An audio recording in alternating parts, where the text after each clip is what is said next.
হযরত ওমর রাদিয়াল্লাহু তাআলা আনহু দেশ পরিচালনা করছেন, দ্বিতীয় খলিফা। হযরত আলী রাদিয়াল্লাহু তাআলা আনহু তিনি রাতের বেলায় স্বপ্ন দেখছেন যেন তিনি মসজিদে নববীতে নবী করিম সাল্লাল্লাহু আলাইহি ওয়াসাল্লামের পেছনে তার ইমামতিতে নামাজ আদায় করছেন। নবী করিম সাল্লাল্লাহু আলাইহি ওয়াসাল্লাম নামাজ শেষ করে সালাম ফিরিয়ে মুক্তাদির দিকে ফিরে বসেছেন এবং দোয়া করতেছেন। হযরত আলী মাসনুন দোয়াগুলি পড়ে বেরিয়ে গেছেন। মসজিদের দরজা থেকে বেরিয়ে গিয়ে দেখেন এক বুড়ি দাঁড়ানো, হাতে একটা পাত্র। বুড়ি কাছে এসে বলছে, আলী আবার ভেতরে যাও, এই পাত্রের মধ্যে যত খোরমা দেখতে পাও এই খোরমাগুলি আমার বাগানের নতুন বাগান, তুমি একটু ভিতরে নিয়ে যাও। রাসূলুল্লাহকে বলো তিনি যেন নিজে খান আর সাহাবায়ে কেরামদের মধ্যে যেন ভাগ করে দেন।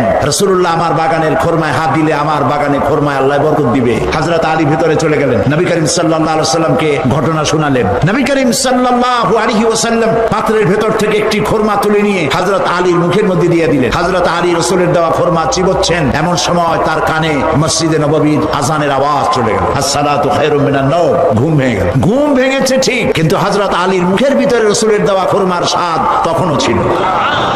ওযু করে তড়িঘড়ি করে মসজিদে নববীতে প্রবেশ করে দেখেন ইমামতির জায়গায় কে দাঁড়ানো? হযরত ওমর দাঁড়ানো। নামাজ শেষ করে তিনি পিছনে ফিরেছেন। হযরতে আলী রাদিয়াল্লাহু তাআলা আনহু তিনি মাসনুন দোয়াগুলি শেষ করে বেরিয়ে গেছেন। দরজা থেকে বেরিয়ে দেখেন এক বুড়ি, হাতে এক পাত্র। বুড়ি এসে বলছে, আলী আবার ঢোকো ভেতরে, এগুলি আমার বাগানের খোরমা, আমিরুল মুমিনিনকে দাও, তিনি খাবেন এবং সাহাবায়ে কেরামদের মধ্যে দিবেন, আমার নতুন বাগানে খোরমায় আল্লাহ বরকত দিবে। হযরত আলী দেখেন স্বপ্নে যা দেখছিলাম তা তো বাস্তব হচ্ছে, ভেতরে চলে গেলেন। হযরত ওমর রাদিয়াল্লাহু তাআলা আনহুকে পাত্রটি দিয়ে ঘটনা বললেন। হযরত ওমর পাত্র বাম হাতে নিয়ে ডান হাতে একটা খোরমা উঠাইয়া হযরত আলীর মুখের মধ্যে দিয়ে দিলেন। হযরত আলী খোরমা খেতে গিয়ে দেখলেন অন্যান্য খোরমা চাইতে এটা তো স্বাদ খুবই ভালো। তিনি বললেন, ইয়া ওমর জিদনি তামরাতান উখরা, তুমি আমারে আরেকটা খোরমা দাও, খুব মজা লাগতেছে, আমারে যদি দুই একটা বেশি দাও কারো ভাগে কম পড়বে না, পাত্র ভরা খোরমা দাও না একটা বেশি। হযরত ওমর রাদিয়াল্লাহু তাআলা আনহু বললেন, ইয়া আলী লাউ আন্না রাসূলুল্লাহ সাল্লাল্লাহু আলাইহি ওয়াসাল্লাম যাদাক লাজিদনা, হে আলী স্বপ্নের ভিতরে রাসূলুল্লাহ যদি তোমারে একটার বেশি খোরমা দিতেন আমিও তোমারে একটার বেশি খোরমা দিতাম।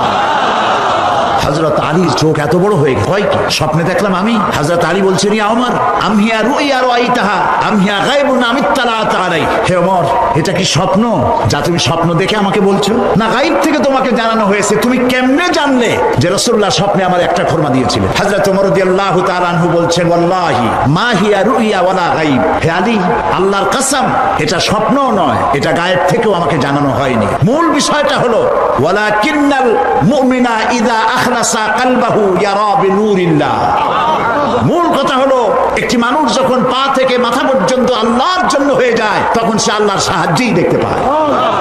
হযরত ওমর রাদিয়াল্লাহু তাআলা আনহু কোথায় ছিলেন আর আল্লাহ তাকে কোথায় উঠায় দিলেন? এই কোরআনের বরকতে। সুবহানাল্লাহ। এই কোরআনের বরকতে। সেই কোরআন আমাদের প্রত্যেকের ঘরে আছে, কিন্তু কোরআন থেকে কিছুই নিতে পারলাম না।